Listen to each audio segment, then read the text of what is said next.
तो आपने इनकाउंटर्स कितने कर दिए होंगे?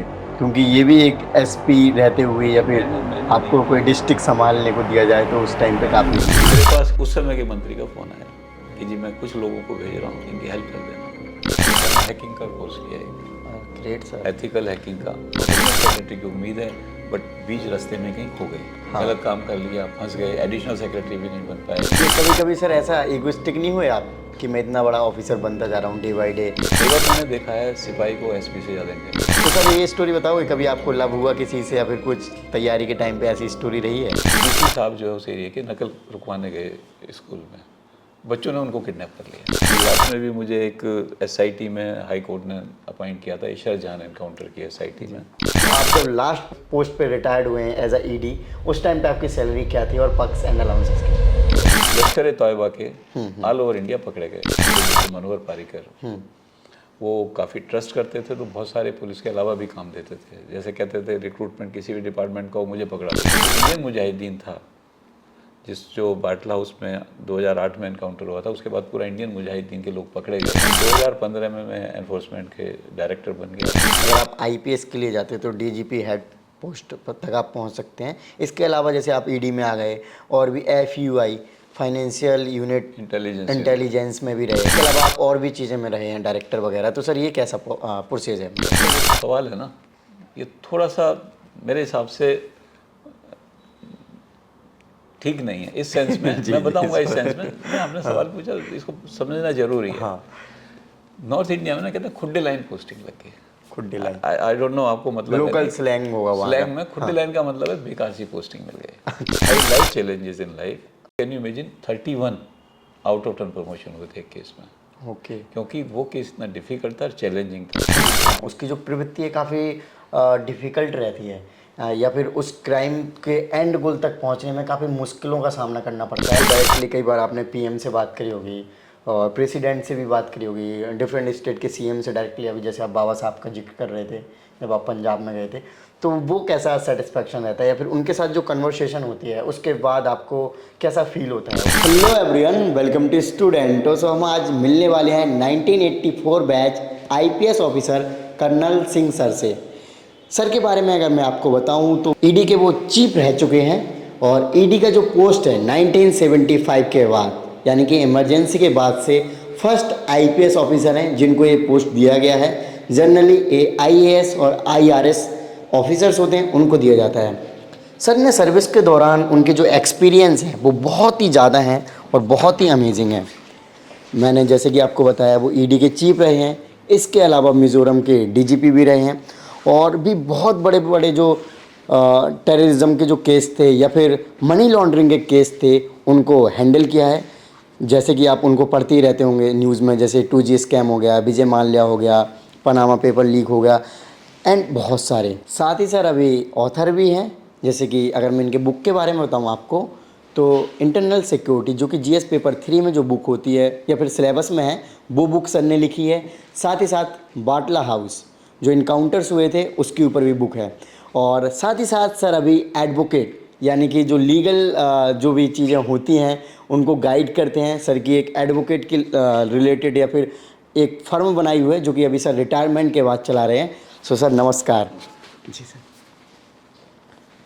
सो आज हम सर से उनके जो 34 ईयर का एक्सपीरियंस रहा है, जो कि कह सकते हैं बहुत ही ज़्यादा अमेजिंग रहा है और बहुत ही बड़ा रहा है, और सर ने अलग अलग शहरों में जाकर या फिर देश के अलग अलग कोनों में जाकर सर्विस दी है। इसके अलावा जो एक्सपीरियंस हैं, क्योंकि उन्होंने अलग अलग ऑर्गेनाइजेशन को डायरेक्ट किया है, जैसे कि डायरेक्टर भी रह चुके हैं कह सकते हैं। सो आज हम उनसे डिटेल में जानते हैं। Sir as a IPS officer आपको करीब 34 ईयर्स हो गए हैं सर्विस देते हुए और अभी आप रिटायर्ड होके एडवोकेट भी हैं और साथ ही साथ ऑथर भी हैं। तो सर स्टार्टिंग की जर्नी बताइए कि एज अ आईपीएस ऑफिसर बनने का सफ़र कैसे स्टार्ट हुआ था और कहाँ से उस टाइम पे इंस्पिरेशन मिली थी, क्योंकि उस टाइम पे हर कोई गवर्नमेंट जॉब में नहीं आता था और उस तरीके से माहौल भी नहीं होता था। देखिए, गवर्नमेंट सर्विस में सिविल सर्विसेज में आने का मेरा कोई उद्देश्य नहीं था। जी। बेसिकली मैं एक टीचर बनना चाहता था अपने फील्ड में। मैं जब आईआईटी कानपुर में कंप्यूटर साइंस से एमटेक किया, तो उसके बाद मेरा डिसीजन ये था कि मैं पीएचडी करूं, लेकिन मैं बीमार पड़ गया और उस बीमारी के दौरान 2 साल के करीब मैं हॉस्पिटल में ऑन एंड ऑफ रहा, 3 बार मेरी सर्जरी हुई, और जब मैं उससे रिकवर होकर वापस आया, ठीक हुआ, जी। तो जॉब के लिए भी मैंने अप्लाई किया। लेकिन जब आपका गैप होता है तो जॉब मिलने में दिक्कत होती है, और और ऐसा लगता है कि पढ़ाई छूट गई है। पढ़ाई छूट हाँ, गई है। वैसे तो इस करके। दौरान कुछ लोग मोहल्ले के जो लोग थे वो एग्ज़ाम दे रहे थे, तो मैंने भी वो एग्ज़ाम दिया, और उस एग्ज़ाम में मैं आईपीएस में आ गया फर्स्ट अटैम्प्ट में। तो बेसिकली मैं ये कहूँगा कि ये it is a destiny which has brought me here, not my desire to come here. Okay, but sir आपने इसमें आते ही इतने अच्छे काम किए कि सर आप ईडी के भी डायरेक्टर रहे, डीजीपी भी रहे, ईयूआई आपने बताया था उसके भी डायरेक्टर रहे। कि ये मेरा विश्वास है कि अगर आप मेहनत से काम करें और अगर आपके अंदर निष्ठा है देश के प्रति, तो सर्टेनली आप कंट्रीब्यूट कर सकते हैं, कंट्रीब्यूट कर सकते हैं समाज के लिए, कंट्रीब्यूट कर सकते हैं देश के लिए। एंड जब आप अपनी मेहनत से काम करते हैं लोग आपको रिकॉग्नाइज भी करते हैं, चाहे वो ब्यूरोक्रेट्स हों सीनियर लेवल पे, चाहे वो पॉलिटिशियन हो, और चाहे वो पब्लिक हो। ओके, सर आपका पेरेंट्स का बैकग्राउंड और आप कहाँ से बिलोंग करते हैं, थोड़ा सा इसको बताइए। मैं दिल्ली में एक जगह है शादरा, हाँ। मेरे फादर किसान थे और मेरी मदर हाउसवाइफ थी। तो फादर एंड मदर के साथ ही मैं मेरा बचपन बीता है। उनसे मैंने काफ़ी चीज़ सीखने को मिली, पर्टिकुलरली जो संस्कार हैं, कर्मा थ्योरी। अब एक किसान है तो उसको तो मालूम है कि मेहनत करो, पर ज़रूरी नहीं है मेहनत का फल भी मिले या नहीं मिले। जी। बारिश नहीं हुई, सूखा पड़ गया, जीवन बहुत बड़ा है, जीवन सिविल सर्विसेज भी नहीं है। जी। सिविल सर्विसेज के बाद भी बहुत चीज़ें हैं, उसके अलावा भी बहुत चीज़ें। जब आदमी जैसा कि आप अभी कर ही रहे हैं सर, जी। रिटायर्ड होने के बाद आदमी सोचता है जनरली कि कहीं अच्छी सी जगह में रहेंगे घर पे और कुछ काम नहीं करना होगा, घूमना फिरना होगा। आपकी एजुकेशनल बैकग्राउंड के बारे में अगर बात करें तो आपने कौन कौन सी डिग्री को सर किया है सर? देखिए, ग्रेजुएशन मैंने दिल्ली कॉलेज ऑफ इंजीनियरिंग से किया था, इलेक्ट्रिकल विद इलेक्ट्रॉनिक्स में। जी।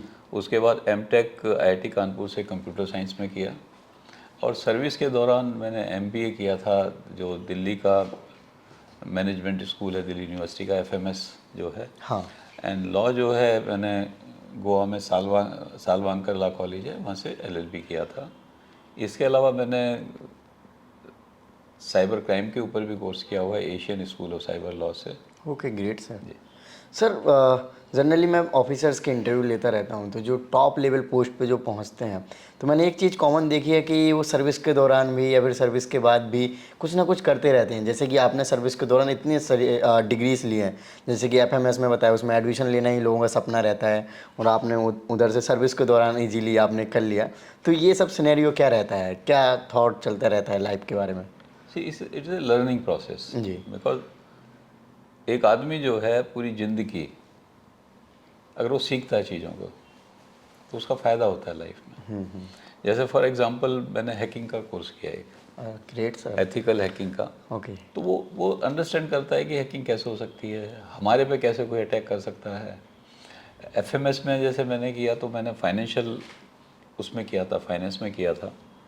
तो दैट सारा का सारा काम आया जब मैं एनफोर्समेंट डायरेक्टरेट में काम करा, क्योंकि वहाँ पर आपको फाइनेंसिस देखने थे कंपनी के, तो आपको सारी वोकेबलरी समझ आती है। लॉ किया तो उसका फ़ायदा क्या है कि अब आ रहा है फ़ायदा, बट सर्विस में रहते हुए भी आपको लॉ की न्यूआंसेस समझ आती हैं। Obviously. Why some law has come, what is the purpose of it. It is not what is written there, but what is the thought behind the law, that you start understanding. So any learning, number one, it doesn't go waste. Number two जो है ये आपको help करती है अपनी life में आगे बढ़ने के लिए, चीज़ों को समझने के लिए। जी। एंड आपका जो समझने का दायरा है वो बढ़ जाता है।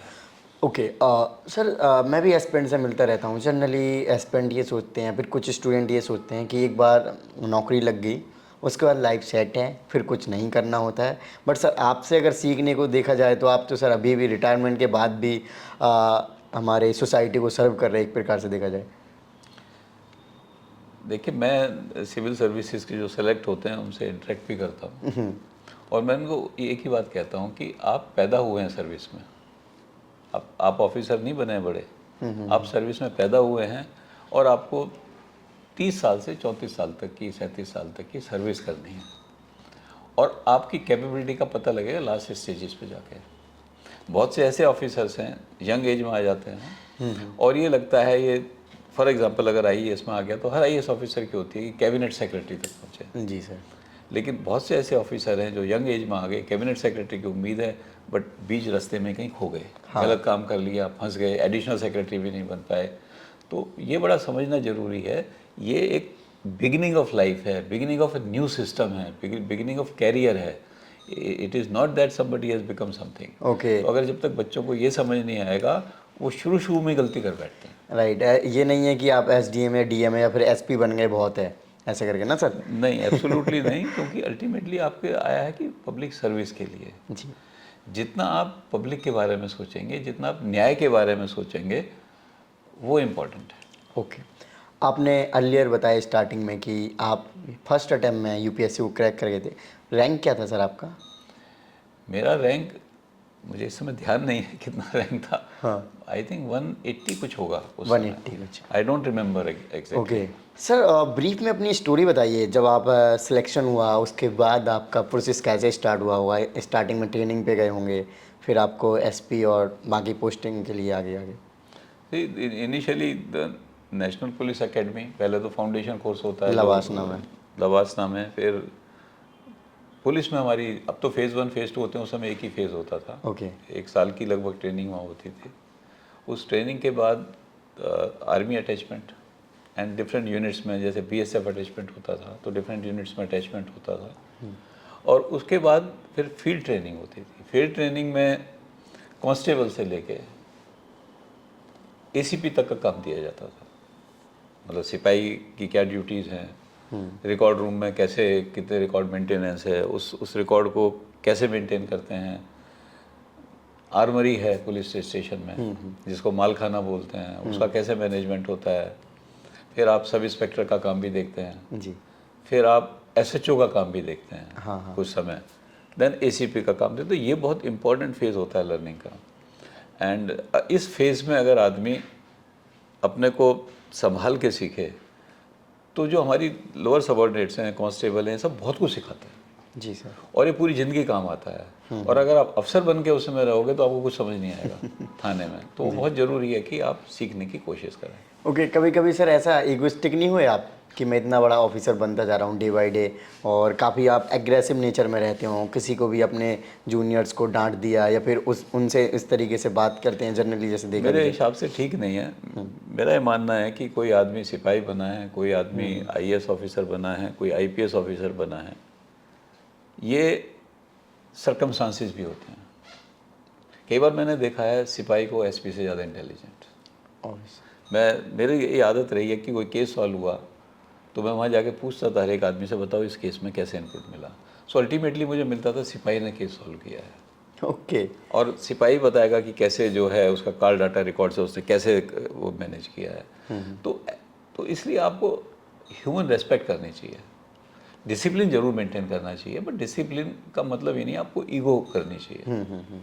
सर आप थोड़ा सा अपने प्रिपरेशन टाइम के बारे में बताओगे कि आपने कहाँ से रह के तैयारी करी थी, और उस टाइम रिसोर्सेज का क्या अवेलेबिलिटी रहती थी, और ओवरऑल माहौल कैसा रहता था यूपीएससी को लेकर?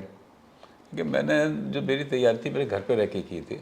ओके। उस समय 2 ऑप्शनल सब्जेक्ट होते थे, तो मेरा एक फिज़िक्स था, एक मेरा इलेक्ट्रिकल इंजीनियरिंग था। दोनों मेरे पेट सब्जेक्ट हैं। ओके। तो मुझे उसके लिए कोई कहीं से गाइडेंस लेने की कोई ज़रूरत नहीं थी। ओके, तो कोचिंग वगैरह आपने करी? कोचिंग का तो हमें पता नहीं था, घर पर रह के करते थे। अच्छा, तो जैसे कोचिंग का आपने बताया पता नहीं था, और आप एक ऐसे बैकग्राउंड से बिलोंग करते हैं जहाँ पे कोई आपके जानने में सर्विस में नहीं थे, या फिर कोई ऐसे गाइड करने वाला नहीं था, तो सर ओवरऑल गाइडेंस कैसे मिलती थी फिर आपको? और लोग भी तैयारी कर रहे थे मौके अच्छा, पे। तो आप उनके साथ बैठ के डिस्कस करके हाँ आप अपनी तैयारी करो। बट बेसिकली मेरा मानना है कि अगर आप एक तो if you are aware what is happening around and आपकी क्रिटिकल थिंकिंग है, तो सिविल सर्विसेज एग्ज़ाम आपके लिए डिफ़िकल्ट नहीं है। ओके। जब आप फर्स्ट अटैम्प्ट में सिलेक्शन ले लिया और जब आपको फर्स्ट टाइम यूनिफॉर्म मिली होगी, तो वो क्या फीलिंग्स थे? क्योंकि जनरली फर्स्ट अटैम्प्ट में सिलेक्शन और फिर यूनिफॉर्म मिलना अपने आप में बहुत ही प्राउड मोमेंट होता है सर। नहीं, सर्टेनली प्राउड मोमेंट तो था, बट पहले एकेडमी में गए। हाँ हाँ। जब पुलिस एकेडमी में गए पहले दिन हमारे बाल काटे गए। ओके। तो जब सब एक दूसरे को देख के हंस रहे थे, जिसके बाल कट रहे थे उसको देख के, but that started A training phase. हाँ हाँ सर, जैसे आपने अभी बाल काटने वाली बात को लेकर हंसे आप, तो आप क्या कोई तेरे नाम वगैरह की स्टाइल रखते थे क्या? क्या फैशन में रखते थे आप बालों का स्टाइल? नहीं, जनरल, जब देखिए सबके बाल इतने कम नहीं थे जितने पुलिस में होते हैं, ओके। और उसमें जब दूसरे के बाल कटते हैं चेहरा बदल जाता है तो वो मैं उस हिसाब से कह रहा था। ओके। अच्छा सर, जनरली आपके जो लाइफ पार्टनर होंगे, तो सर ये स्टोरी बताओगे, कभी आपको लव हुआ किसी से, या फिर कुछ तैयारी के टाइम पे ऐसी स्टोरी रही है? ना, ऐसी कोई स्टोरी नहीं रही। हमारी जो है अरेंज्ड मैरिज थी। ओके। एक बार पेरेंट्स ने मिलवाया था वाइफ जो है रेणुका से, जी। एंड उसके बाद ये डिसाइड हो गया था शादी होनी है। ओके। फिर वहाँ हो गई शादी। अच्छा, मैम के साथ आपका जो तालमेल रहा, या फिर कह सकते हैं उनका सपोर्ट रहा सर्विस के टाइम पे, क्योंकि कहीं ना कहीं एक लाइफ पार्टनर का बहुत बड़ा रोल होता है, क्योंकि आप सर्विस से आते हैं, कभी मूड कैसा है कैसा नहीं है, तो उन सब चीज़ों में किस किस प्रकार से मैम ने आपकी हेल्प करी है? सी पर्टिकुलरली ये सर्विस में जो हैं और जिनकी वाइफ सर्विस में नहीं है उनके लिए बहुत इम्पोर्टेंट है वाइफ को समझना, पर्टिकुलरली आईपीएस ऑफिसर की लाइफ के बारे में। जी। मेरे साथ फॉर्चुनेटली हुआ कि जब मैं एकेडमी ज्वाइन करने जा रहा था तो हमारे कूपे में एक सीनियर आईपीएस ऑफिसर थे, हमारे आगमुट काडर के ही, और उनकी वाइफ भी थी। तो उनकी वाइफ ने मेरी वाइफ को काफ़ी गाइडेंस दी कि भाई टाइम नहीं मिलता है, घर नहीं आ पाते हैं, कभी कभी तो दिनों बाहर रहना पड़ता है। तो see that is very important. Unfortunately आज की डेट में लोग गाइडेंस नहीं देते। हाँ। पहले एक सिस्टम था कॉल ऑन करने का, सीनियर ऑफिसर्स स्पाउस के साथ आपको अपने घर बुलाते थे। जी। तो उस माहौल में ना एक सीखने को मिलता था वाइफ को भी। अदरवाइज ये बहुत डिफ़िकल्ट है, पुलिस की लाइफ जो है, घर पे आप टाइम नहीं दे पाते। फॉर एग्जांपल जब मैं अरुणाचल में था, वहाँ इलेक्शंस थे, मेरी सेकंड डॉटर जो हुई कृतिका जो है, जी। मैं उसके बर्थ में नहीं आ पाया, ना उसके फर्स्ट फंक्शन में आ पाया। Now it is A difficult. वो कई बार बोल देती है पापा आप तो हमारे उसमें भी नहीं आए, बट सवाल ये कि इतना आसान नहीं है सर्विस करना, जी। एंड हमें एक लिमिटेशंस में रहने की ज़रूरत होती है। एंड अगर ये समझ आ गया आपकी फैमिली को तो कोई प्रॉब्लम नहीं आती लाइफ में। ओके। जैसे आपने अभी बताया कि आपकी अरेंज मैरिज हुई थी, तो सिलेक्शन होने के बाद शादी हुई थी? क्योंकि जनरली आजकल लोग सर्विस मिलती ही शादी वगैरह करने लग जाते ऐसी शादी तो फिक्स हो गई थी सिलेक्शन से पहले, हैं। ओके। एंड शादी हुई थी सिलेक्शन के बाद। Okay, great sir. अच्छा, आपके अभी आप बता रहे हैं आपकी डॉटर्स भी हैं, और कितने आपके? मेरे 2 डॉटर्स हैं और एक बेटा है। ओके, सो वो लोग अभी क्या करते हैं सर? बड़ी डॉटर जो है फैशन पॉलिसी की हेड है इंडिया की, ग्रेट सर। दूसरी डॉटर जो है आई सर्जन है, ओके। एंड बेटा एडवोकेट है। वो आप ही की तरह हैं आप? जी। तो आई थिंक आपके साथ ही मदद वो करते होंगे। मेरे साथ ही है। Okay, great sir. अच्छा सर, तैयारी के बारे में अभी हमने बात करी थी, जिसको आपने एक्सपीरियंस शेयर किया। सो आपकी अभी बुक आई है जो कि इंटरनल सिक्योरिटी के ऊपर है। इसके पहले आपने बाटला हाउस के ऊपर भी लिखी है, जो कि काफ़ी थ्रिल सीन से रिलेटेड है, या फिर थ्रिल एक्शन है उसमें, मूवी हमने देखी है सबने। तो सर ये बुक के बारे में बताएंगे, इंटरनल सिक्योरिटी आपने क्यों लिखी? और हालांकि जीएस पेपर 3 में देखा जाए तो इसकी ज़रूरत पड़ती है स्टूडेंट्स को, और कहीं ना कहीं बुक आपने इस तरीके से भी लिखी होगी कि सारे जो रिसोर्स हैं वो कंपाइल एक जगह मिल जाए। सी इंटरनल सिक्योरिटी जो है बड़ा सेंसिटिव इशू है, और इसको पर्टिकुलरली रखा गया जीएस पेपर 3 में। इसका पर्पस है कि जो भी सिविल सर्विसेज की तैयारी कर रहा है उसको पता लगे कि क्या क्या रिस्क हैं। For example internal security external security से कनेक्टेड है, लेकिन ये कनेक्शंस भी इसकी एक जर्नी है पूरी। इनिशियली इंटरनल सिक्योरिटी एमएचए के अंडर में थी, एक्सटर्नल सिक्योरिटी डिफेंस मिनिस्ट्री के अंडर में थी। राइट। बाद में जो फेलियर्स नज़र आए कलेक्शन ऑफ इंटेलिजेंस में, तो फिर जो है एनएससी की पोस्ट बनी, नेशनल सिक्योरिटी काउंसिल सेक्रेटरीट बना, और दोनों सिक्योरिटी जो हैं आज की डेट में cabinet committee on security, which is जो प्राइम मिनिस्टर जिसको हेड करते हैं उसके अंडर में आती हैं। जी सर। तो एक ये जर्नी लोगों को जानना बड़ा ज़रूरी है कि क्यों ये आज का जो स्ट्रक्चर बना है, क्यों बना है ये स्ट्रक्चर। सेकेंडली बहुत सारे इश्यूज़ हैं जिनका हिस्टोरिकल है, बट जिनके करंट चीज़ें भी आ रही हैं। फॉर एग्जांपल पंजाब को अगर हम देखें तो पंजाब प्रॉब्लम का पास्ट बैकग्राउंड है, लेकिन पंजाब प्रॉब्लम का आज की डेट में जो आ रहा है कि फॉरेन कंट्रीज़ में सपोर्ट मिल रही है कुछ जगह, बहुत सारे क्रिमिनल एलिमेंट्स एक आइडियोलॉजिकल सपोर्ट के लिए टेररिज्म ज्वाइन कर रहे हैं, जी। Which is new phenomena in Punjab. तो लोगों को उसको क्लैरिटी के साथ लाना, उनके सामने रखना, वो बड़ा इम्पोर्टेंट है। आज की डेट में फॉर एग्जांपल सोशल मीडिया का क्या इम्पैक्ट है, जी सर। सोशल मीडिया से क्या क्या प्रॉब्लम्स आ सकती हैं, क्या क्या फ़ायदे हैं, बट क्या क्या प्रॉब्लम्स आ सकती हैं इंटरनल सिक्योरिटी इश्यूज़ में, एक्सटर्नल सिक्योरिटी इश्यूज़ में। हैकिंग के द्वारा क्या कर सकते हैं लोग, नई टेक्नोलॉजीज़ क्या आ रही हैं, उन टेक्नोलॉजीज़ का इंटरनल सिक्योरिटी पे क्या इम्पैक्ट पड़ सकता है, ये एक मैंने चैप्टर अलग से इंक्लूड किया है। इसके अलावा फॉर एग्जांपल अगर आप देखें कि एंटी टेररिस्ट लॉ कैसे बने और कैसे बीच बीच में उनको ड्रॉप किया गया। ओके, सो हम कह सकते हैं कि इंटरनल जो सिक्योरिटी आपकी जो बुक है जी, ये सफिशिएंट है। अगर इसको पढ़ ले स्टूडेंट तो ये वाला जो पोर्शन है अल्टीमेटली आपके हर तरीके के अप्रोच को कवर कर देगा। बिल्कुल। सो डेफिनेटली स्टूडेंट्स, ये बुक है इंटरनल सिक्योरिटी जो कि सर ने लिखी है, हाल ही में अभी लॉन्च भी हुई है। तो ये स्टूडेंट्स को काफ़ी पसंद भी है और साथ ही साथ इसमें अच्छे तरीके से डाटा को दिया गया है जो कि एक सिस्टमेटिक ढंग से है। कंटेंट जो है आपको स्टेप बाय स्टेप ओवरऑल सारे चीज़ों को कवर किया है। साथ ही साथ ये अभी जो रिसेंट बहुत सारे ऑफिसर हैं जिनको आप सभी जानते ही होंगे, उन्होंने सजेस्ट भी करी है और साथ ही साथ एक शॉर्ट डिस्क्रिप्शन भी लिखा है कि बुक कैसी है।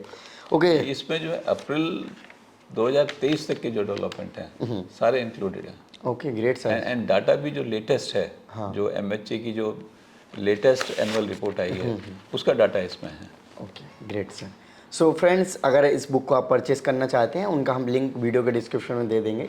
सो आप डायरेक्टली वहाँ से जाकर परचेस कर सकते हैं। अमेजॉन एंड फ्लिपकार्ट पे अवेलेबल है। सर आगे अगर हम बात करें आपकी, जब इनिशियल जैसे आपने बताया आपको सिपाही से लेकर हर छोटी से छोटी पोस्ट के बारे में ट्रेनिंग के बाद सिखाया जाता है, फिर आप जाके SP बनते हैं कुछ टाइम बाद। तो सर वो बताइए कि कैसे स्टार्ट हुई जर्नी आगे।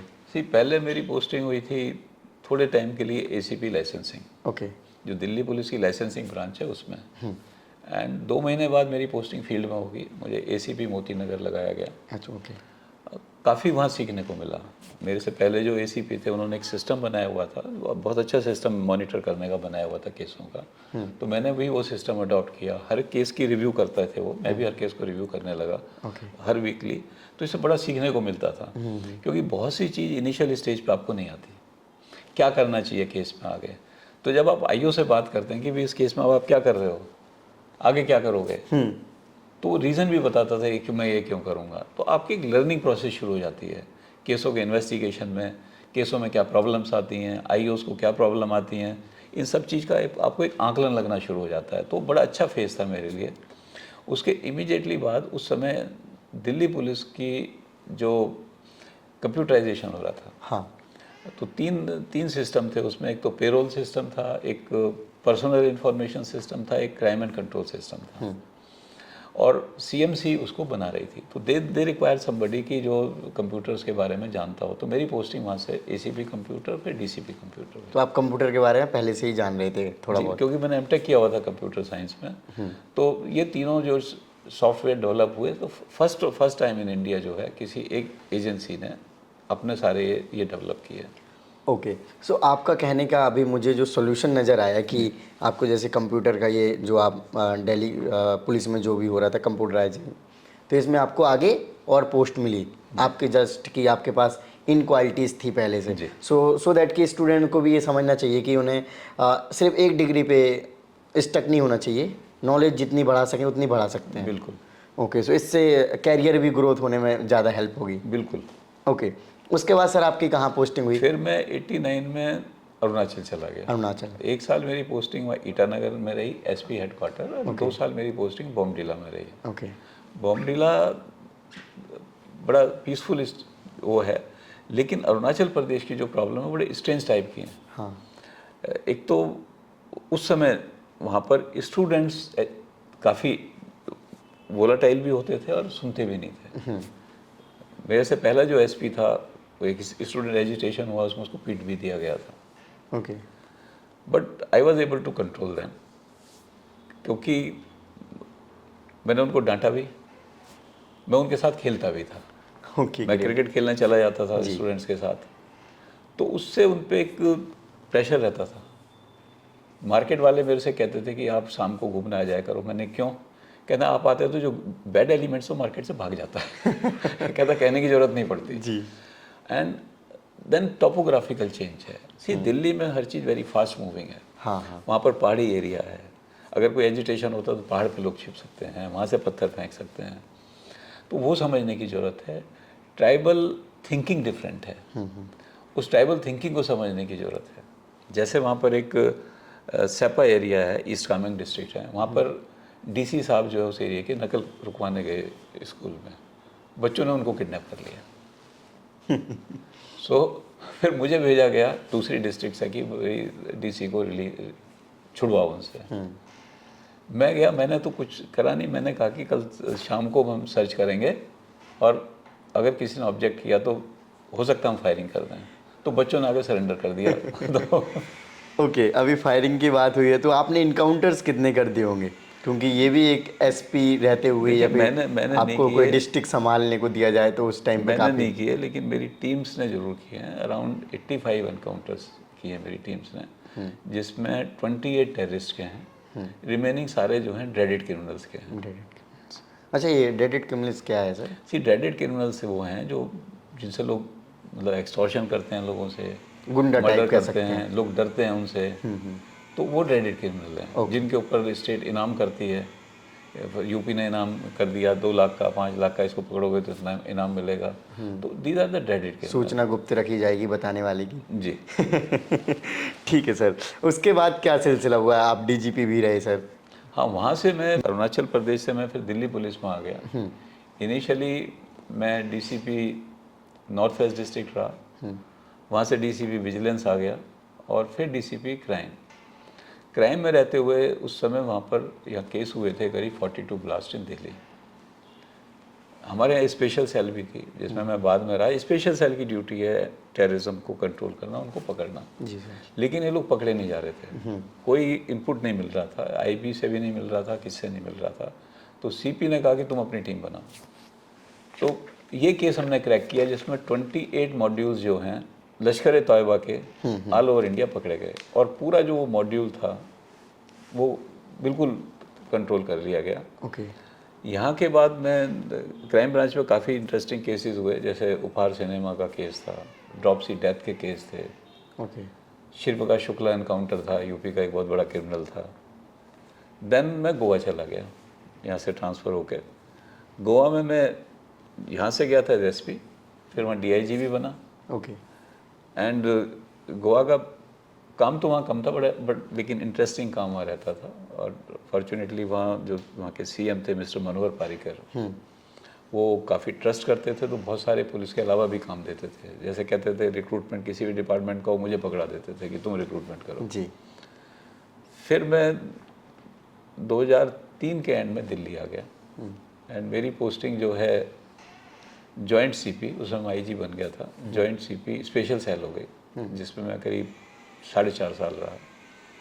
एंड उस समय टेररिज्म पे काफ़ी हमने एक्शन लिया और जो इंडियन मुजाहिदीन था, जो बाटला हाउस में 2008 में एनकाउंटर हुआ था, उसके बाद पूरा इंडियन मुजाहिदीन के लोग पकड़े गए। हाँ। तो that was the major work. इसके अलावा और भी काम थे जो मैंने ड्रेडेड क्रिमिनल्स कहे थे, वो स्पेशल सेल में ज़्यादा काम हुआ है। और स्पेशल सेल में के बाद जो है फिर मैं जॉइंट सीपी नॉर्दर्न रेंज आ गया। उस समय मुझे कॉमनवेल्थ में टेक्निकल कमेटीज़ का काम भी दिया गया। जी।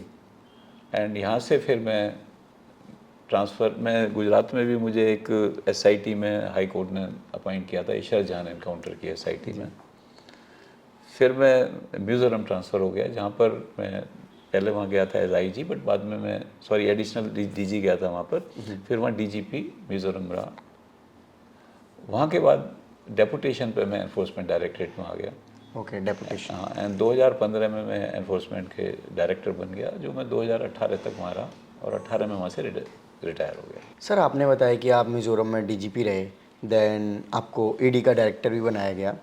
तो सर ये क्या मतलब, जैसे जनरली हम सोचते हैं कि अगर आप आईपीएस के लिए जाते हैं तो डीजीपी हेड पोस्ट तक आप पहुंच सकते हैं। इसके अलावा जैसे आप ईडी में आ गए और भी एफयूआई फाइनेंशियल यूनिट इंटेलिजेंस में भी रहे, इसके अलावा आप और भी चीज़ें में रहे हैं, डायरेक्टर वगैरह। तो सर ये कैसा प्रोसेस है मतलब?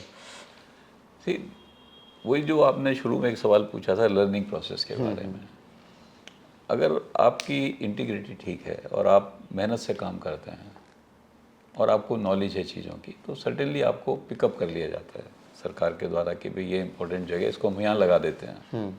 तो मुझे भी सरकार ने पिक किया और वहाँ पर लगा दिया एनफोर्समेंट डायरेक्टरेट में, और वहाँ पर सर्टेनली एक इम्प्रूवमेंट की ज़रूरत थी उस समय। फॉर एग्ज़ाम्पल एनफोर्समेंट डायरेक्टरेट में उस समय 2048 की सेंक्शन स्ट्रेंथ थी, लेकिन आदमी 550 थे। तो सर्टेनली काम नहीं हो रहा है। तो मेरे से पूछा गया कि भाई आपके यहाँ काम कम क्यों हो रहा है। मैंने कहा बिल्कुल आप ठीक कह रहे हैं, काम कम हो रहा है। उसका रीज़न है कि मेरे पास मैन पावर नहीं है।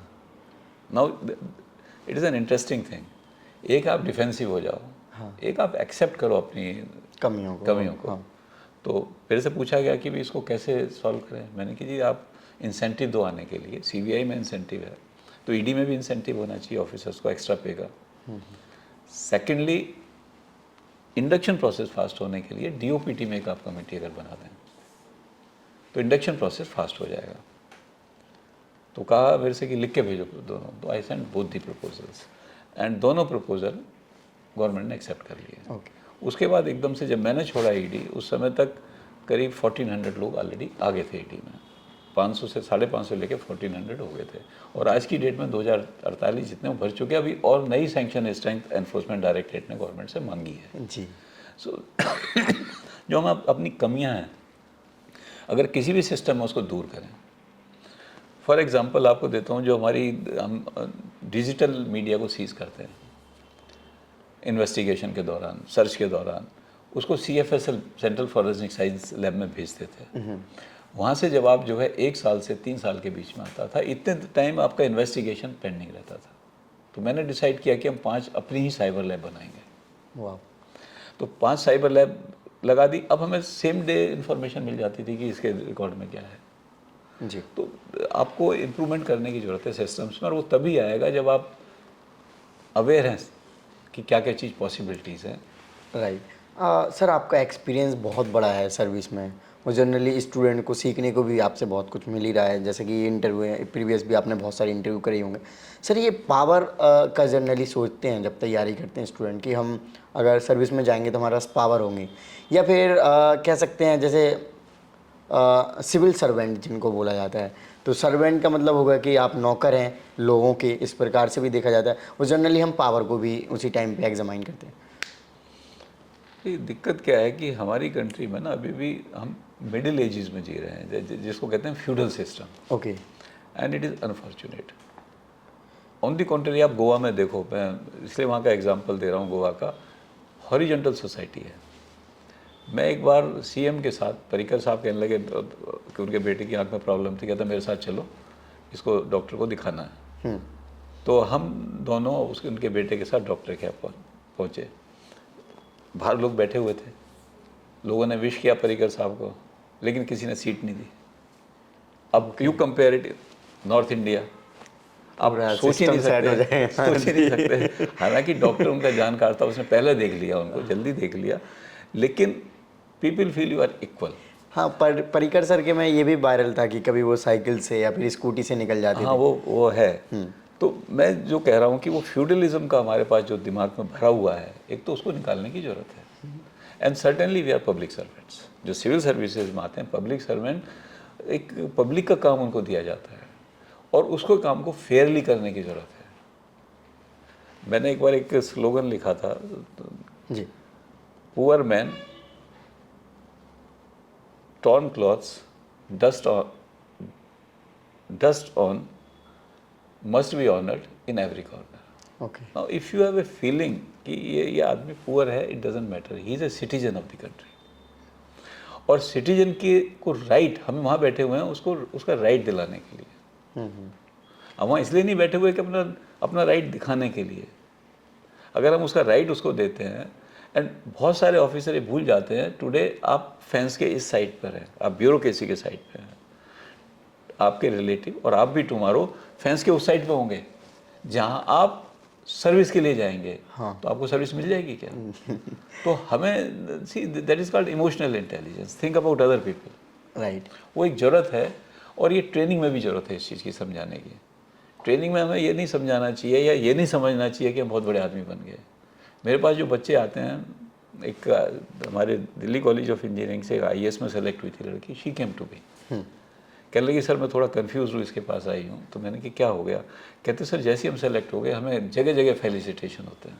हाँ तो ऐसा लगता है बहुत बड़े आदमी बन गए। इनिशियली बहुत ज़्यादा किया। सो वही मैंने उसको कहा, मैंने कि जो फेलिसिटेशन करते हैं बहुत से लोग तो केवल आपसे कांटेक्ट बनाने के लिए करते हैं। हाँ कि इन फ्यूचर अगर इन सर्विस फ्यूचर में पहुंच जाओगे तो हमारा कुछ काम हो नंबर जाए। एक्सचेंज हो जाएगा। मैंने कि you in service you have to forget this thing, you are joining service, you are, मैंने पहले भी कहा, you are a child and you have to learn, and that learning process is important.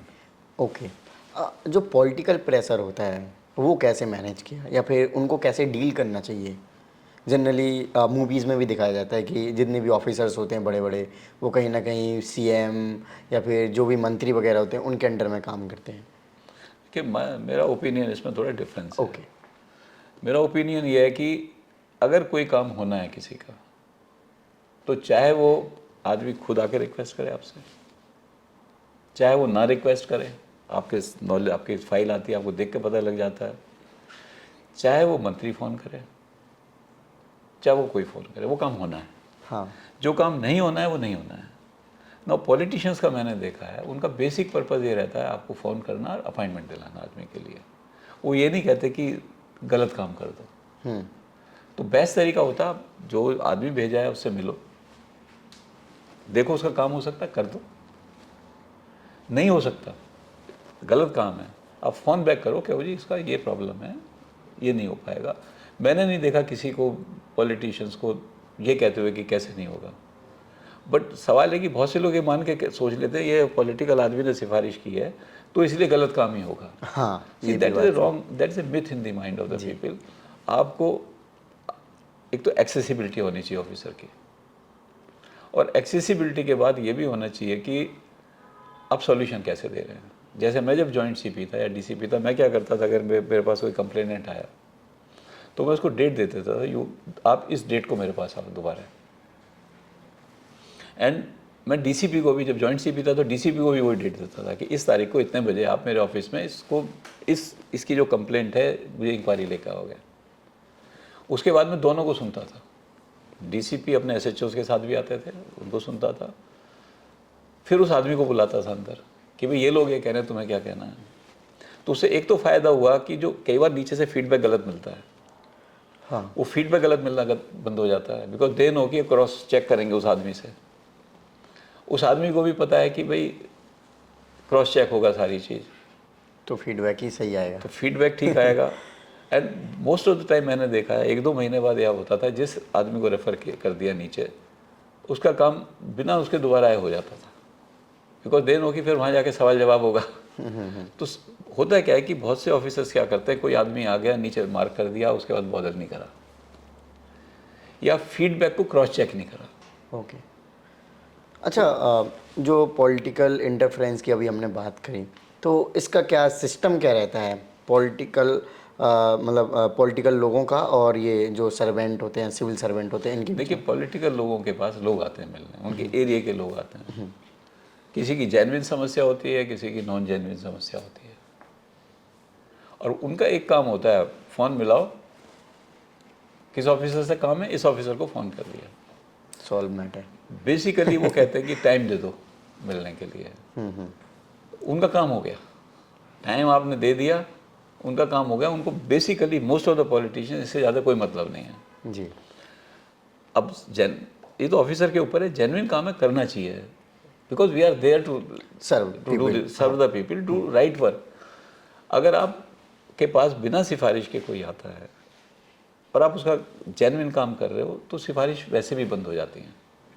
लोग इधर उधर इसलिए घूमते हैं कि उनको लगता है अरे तो मुझे टाइम ही नहीं मिलेगा, मैं अपनी बात कैसे कहूँगा, मेरी बात सुनेगा कौन। ये जो इम्प्रेशन है, ये ब्यूरोक्रेसी को ख़त्म करने की ज़रूरत है जी। एंड सर्टेनली हर आदमी के पास आदमी आते हैं। मैं अब सर्विस में नहीं हूँ, मेरे पास भी आदमी आएंगे, कहेंगे जी मेरे साथ ये जाती हो रही है, मैं भी किसी को बोलूँगा भी इसको सुन लो एक बार, बट मैं थोड़ी बोलूँगा गलत काम कर दो। इसी तरह से ये लोग भी ये बोलते हैं सुन लो, और सुनने में किसी को कोई हर्ज नहीं है। तो इसको हम एक बार मिथ बना के चलते हैं। बहुत रेयर केसेस होते हैं जिसमें कोई आदमी पॉलिटिशियंस अपनी ईगो बना लेता है, they are very rare case. Most of the cases are basically no political pressure, it is pressure is because आप अपनी ड्यूटी नहीं कर रहे प्रॉपरली, आप लोगों को नहीं सुन रहे प्रॉपरली, इसलिए प्रेशर ज़्यादा आता है। ओके सर, आपको प्रेसिडेंट मेडल मिला या फिर पुलिस मेरिटोरियस सर्विस के लिए जो मिलता है वो भी मेडल है, इसके अलावा आपको बहुत सारे अवार्ड्स वगैरह भी मिले हैं। तो डेफिनेटली सर, आपने इतना लंबा टाइम दिया है सर्विस में करते हुए, तो मैं आपसे अगर पूछूं कि आपने सबसे ज़्यादा कौन से पोस्ट को एंजॉय किया है या फिर सबसे पसंदीदा पोस्ट आपका कौन सा रहा है? ये बड़ा आपका जो सवाल है ना, ये थोड़ा सा मेरे हिसाब से ठीक नहीं है इस सेंस में। मैं बताऊंगा इस सेंस में। मैं आपने सवाल पूछा, इसको समझना जरूरी है। हाँ, नॉर्थ इंडिया में ना कहते हैं खुड्डे लाइन पोस्टिंग लग गई। खुड्डी लाइन, आई डोंट नो आपको मतलब लोकल स्लैंग होगा वहाँ स्लैंग में खुड्डे लाइन का मतलब है बेकार सी पोस्टिंग मिल गई। अच्छा ना जब मुझे कंप्यूटर में पोस्ट किया गया, जी, एग्जाम्पल मैं इसलिए दे रहा हूँ आपको ये, तो मेरे से कई मेरे सीनियर ऑफिसर्स ने कहा यार तुम्हें कहाँ लगा दिया, मैं सीपी से बात करूँ तुम्हारे चेंज कराने के लिए। मैंने कहा नहीं सर, यहाँ लगाया, यहाँ काम करूँगा। नाउ एज एसीपी कंप्यूटर मैं रिपोर्ट करता था नंबर 2 को दिल्ली पुलिस में। ओके, सी एसीपी का एक्सेस ही नहीं हो सकता उस लेवल पे। एक तो आपको गाइडेंस मिलती है, सेकेंडली एक बार मैं कांस्टेबल के रिटर्न के रिक्रूटमेंट में गया, जब वापस आया तो उन्होंने पूछा मेरे से कि भाई कैसा रहा वहाँ पर। नंबर 2 ने, अरुण भगत साहब थे, तो मैंने कहा सर ठीक नहीं हो रहा। कहने लगे क्या ठीक नहीं हो रहा? मैंने उनको डिफेक्ट्स बताए। कहते अच्छा अगली बार तुम रिक्रूटमेंट करोगे। Now as ACP planning the recruitment of constables of Delhi police, this responsibility will come only from that. उसी समय एक दिन सीपी साहब थे, विजय करण साहब, उन्होंने मुझे बुलाया, कोई कंपनी बुला रखी थी लाइसेंसिंग ब्रांच के कंप्यूटराइजेशन के लिए।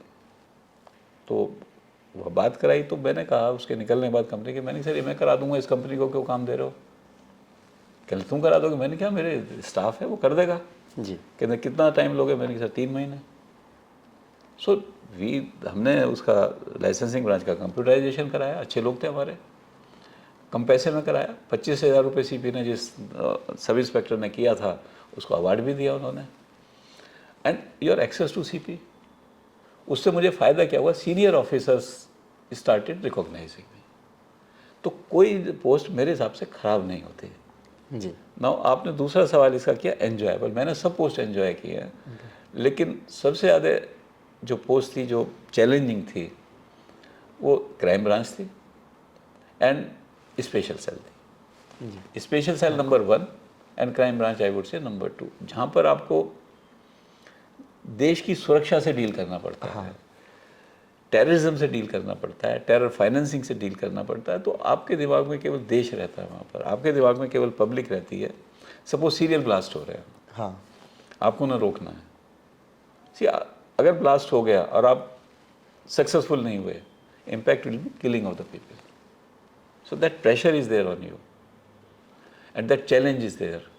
सो I like challenges in life, challenges to serve the country, और वो सबसे ज़्यादा मिला मुझे स्पेशल सेल में। ओके। सो आपके टाइम पे काफ़ी सीरियल ब्लास्ट वगैरह भी हुए हैं, बाटला हाउस पे जिस पे आपने किताब भी लिखी हुई, ये भी हुआ है, तो इनको कैसे आपने टैकल करने का प्लान किया था?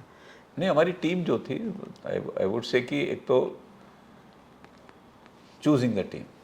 जैसे देखा जाता है मूवीज़ वगैरह में कि कोई ऑफिसर होता है जो बड़ा, वो कोई भी क्राइम हो जाता है, कोई मेजर क्राइम होता है तो कोई एक्सपर्ट को रखता है। तो इस तरीके का प्रोसेस क्या रहता था कि आप किसको स्पेशली इस फील्ड का है और इसके लिए रखेंगे तो ये 100% ट्रस्टेबल है और ये काम करके देगा? क्योंकि जैसे स्पेशल सेल का मैं बताता हूँ, उसमें पहले सपोज हमें एसीपी लेना है, व्हाट मैं क्या करता था, पूरी दिल्ली पुलिस में एसीपी की लिस्ट निकालता था, फिर उनको स्क्रूटनी, मैं भी और मेरे जो डीसीपी हैं उनसे भी स्क्रूटनी कराता था, इनमें कौन से अच्छे हैं, कौन से कैपेबल हैं। फिर उनका बैकग्राउंड चेक कराते थे, कौन किस टाइप का है। एक आध ऑफिसर मिलता था इस पूरी स्क्रूटनी में कि जो आपको लगेगा कि ये आउटस्टैंडिंग है, He is the best for this. ये रिजल्ट दे सकता है। फिर उसकी रिकमेंडेशन कमिश्नर से करते थे, उसकी पोस्टिंग होती थी। फ्री हैंड मुझे मिला हुआ था हमारे कमिश्नर साहब का, पाल साहब थे, उसके बाद डडवाल साहब थे, ये स्पेशल सेल में जिसको लेना है उसको आप ले लो। तो सिलेक्शन बड़ा इम्पोर्टेंट है। फिर मोटिवेशन इम्पॉर्टेंट है टीम का। मैंने एक टीम अपनी लगा रखी थी कश्मीर में, कि कश्मीर में जो भी इंटेलिजेंस कलेक्शन है हमारी टीम करेगी, दिल्ली में आने नहीं देंगे लोगों को। हमारी टीम ने कश्मीर में भी एनकाउंटर किए हैं उस समय। हाँ। तो मोटिवेटेड थी टीम। टीम को खर्चा बहुत होता है कई बार, उनको रिवार्ड चाहिए, तो रिवार्ड खूब मिलता था। हमारे एक सीक्रेट फंड भी होता है, वो भी खूब मिलता था लोगों को। तो एक मोटिवेशन, फिर गैलेंट्री मेडल। एक साल जो है हमारे स्पेशल सेल को अकेले 21 गैलेंट्री मेडल मिले थे, वाह सर, ग्रेट। जो किसी भी यूनिट से ज़्यादा थे। तो बेसिकली लोगों को मोटिवेशन की ज़रूरत है, और ऐसे लोग हैं जो कहते हैं मुझे थाने में काम नहीं करना, मुझे तो यहीं काम करना है, जी। एंड पूरी अपना जान लगा के काम करने को तैयार है। तो ऐसे लोगों की कमी नहीं है हमारे देश में, लेकिन उनको ढूंढने की ज़रूरत है, उनको ढूंढ के प्रॉपर प्लेस पे लगाने की ज़रूरत है। सो ये जो रिक्रूटमेंट होता है या फिर जो कह सकते हैं प्रमोशन होते हैं, तो वो सीनियर ऑफिसर वगैरह ही करते होंगे सजेशंस वगैरह के द्वारा ही? जो आउट ऑफ, दो तरह के प्रमोशन है, एक तो नॉर्मल प्रमोशन, उसका एक लेट डाउन प्रोसेस है। हाँ। दूसरा है out of turn promotion. Out of turn promotion की दिल्ली में कमेटी है, ओके। जो one of the special CP जो सीनियर मोस्ट होते हैं वो हेड करते हैं। वहाँ सारे केसेस आते हैं, वहाँ डिस्कस होते हैं, डिबेट होती है कि भाई इस केस में हमें आउट ऑफ टर्न देना चाहिए या नहीं देना चाहिए। फिर सीपी उसको अप्रूव करते हैं। कुछ केस ऐसे होते हैं, फॉर एग्जांपल एसीपी प्रमोट करना है, वो एलजी के पास जाएगा प्रपोजल जी। तो इस तरह से वहाँ भी स्क्रूटनी होगी उसकी कि भाई इसको देना चाहिए या नहीं देना चाहिए। ओके। मेरा एक केस था जो 98 वाला, जो मैंने 42 ब्लास्ट की बात की थी। हाँ। उसमें काफ़ी लोगों को लगाया गया। टीम सीपी साहब ने मैंने जो कही थी वो टीम दी थी उन्होंने, और उसमें can you imagine 31 out of turn promotion हुए थे एक केस में। ओके। क्योंकि वो केस इतना डिफ़िकल्ट था और चैलेंजिंग था, कोई एविडेंसेस नहीं आ रहे थे, कोई इंटेलिजेंस नहीं आ रही थी। उसके बावजूद हमारी टीम ने उसको एक स्पेशल टेक्निक से उसको सॉल्व किया। राइट। जैसा कि हमने देखा है कई बार जो क्राइम होते हैं उसकी जो प्रवृत्ति है काफ़ी डिफ़िकल्ट रहती है, या फिर उस क्राइम के एंड गोल तक पहुंचने में काफ़ी मुश्किलों का सामना करना पड़ता है कि एक्चुअल में मुजरिम कौन है। कई बार समझ नहीं आता है, जो मुजरिम नहीं होता है कभी हम उस पर फोकस करने लग जाते हैं, या फिर कभी कभी हमें भ्रमित भी किया जाता होगा। आपने तो सर्विस के दौरान ऐसे फेस करे हुए केसेस, तो इनको कैसे टैकल किया? कोई ऐसी स्टोरी हो जिसको आप लेकर आप काफ़ी परेशान रहे हों और उसको सॉल्व करने में आपको काफ़ी टाइम भी लगा हो? देखिए, पहले तो मैं जो ये टेररिस्ट की केस की बात कर रहा था, ब्लास्ट वाले, मैं इसको थोड़ा बताता हूँ इसका बैकग्राउंड जी। इसमें। क्योंकि टेररिस्ट रिलेटेड केसेस में क्या होता है, मौके पे आपको कोई सबूत नहीं मिल पाते, और आप सब लोग हवा में तीर चलाते हैं बहुत से, इंटेलिजेंस इनपुट मिल जाए कोई। तो ऐसी दिल्ली में जो ब्लास्ट हो रहे थे, तो फर्स्ट टाइम महाराजा अग्रसेन का एक वो था प्रोसेशन, उसमें सीपी ने कहा कि भाई क्राइम ब्रांच भी वहाँ मौके पे जाए, क्योंकि क्राइम ब्रांच टेररिज्म को डील नहीं करती है, क्योंकि वहाँ पर ब्लास्ट हुआ था। फिर हमने क्या किया कि जितनी भी जगह ब्लास्ट हुए थे सब जगह को एग्जामिन कराया, कौन सा एक्सप्लोजिव मिला है। इंटरेस्टिंगली हर जगह ना छोटी छोटी अखबार की कतरनें मिली, और कुछ और चीज़ें मिली जगह जगह। तो उनको हमने सेकेंडली सब जगह एग्जामिन करने पता लगा कि पोटेशियम क्लोरेट इसमें यूज़ हुआ है। तो एक तो पोटेशियम क्लोरेट की सब दुकानों की हमने चेकिंग की कि कहाँ से बिक्री हुई हो सकती है। हाँ। सेकेंडली वो एक कास्ट आयरन का एक खोखा यूज़ करते थे, उसमें पोटेशियम क्लोरेट रख के सल्फ्यूरिक एसिड की एक ट्यूब लगा देते थे जी। और उसको ऐसे बंद कर देते थे। ट्यूब जो है जब वो उल्टी करते थे तो सीप होता था सल्फ्यूरिक एसिड, तो वहाँ पर सोडियम अजाइड साथ में लगा दिया, जो कि एक हाई एक्सप्लोसिव है। तो उसमें पहले ब्लास्ट हुआ जो डिटोनेटर का काम करता था, और फिर पूरा ब्लास्ट हो जाता था, और उसके जो कास्ट आयरन के थे उसके पीस उड़ जाते थे। तो एक कास्ट आयरन का पीस कहाँ बनाया। तो उससे फिर हमने सब बीट कांस्टेबल्स को काफ़ी पता कराओ दिल्ली में कहीं सब वो बनाओ।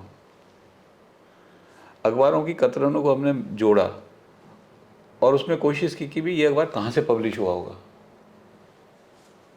और डिफरेंट थे, कोई अमर उजाला था, कोई दूसरा अखबार था।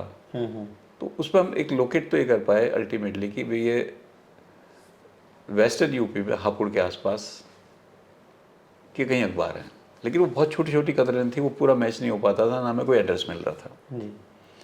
पोटेशियम क्लोराइड की इंक्वायरी करने से भी हमें कुछ नहीं मिला, कास्ट आयरन की इंक्वायरी करने से भी हमें कुछ नहीं मिला। अब आप फिर ब्लैंक हो गए। तो हमने एक थ्योरी लगाई कि थ्योरी ये थी कि जो टेररिस्ट है ब्लास्ट करने के बाद सर्टेनली अपने आकाओं को, अपने मेंटर्स को पाकिस्तान में रिंग करते होंगे। This was just a theory. अच्छा, उस समय आज की तरह का नहीं था कि हर जगह का रिकॉर्ड एक जगह मिल जाए। MTNL का जो रिकॉर्ड है हमें ऑल ओवर इंडिया से लेना पड़ा, जगह जगह से हमने रिकॉर्ड मंगाया, उसको इकट्ठा करा, कंप्यूटर्स में उसको एनालाइज करना शुरू करा। हमारे पास कंप्यूटर स्लो थे। हाँ। उसको एनालाइज करते 3 महीने लगते सारे डाटा को। फिर मैंने CP साहब से कहा, मैंने कि सर हमें पैसे चाहिए और कंप्यूटर चाहिए। उन्होंने जो जो मर्जी ले लो।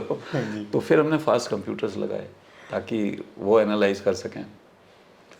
मुझे आज भी याद है, कुछ लोग कहते थे कि देखते हैं कंप्यूटर में से कैसे इन्वेस्टिगेशन होता है, कैसे चिड़िया निकलेगी। जी।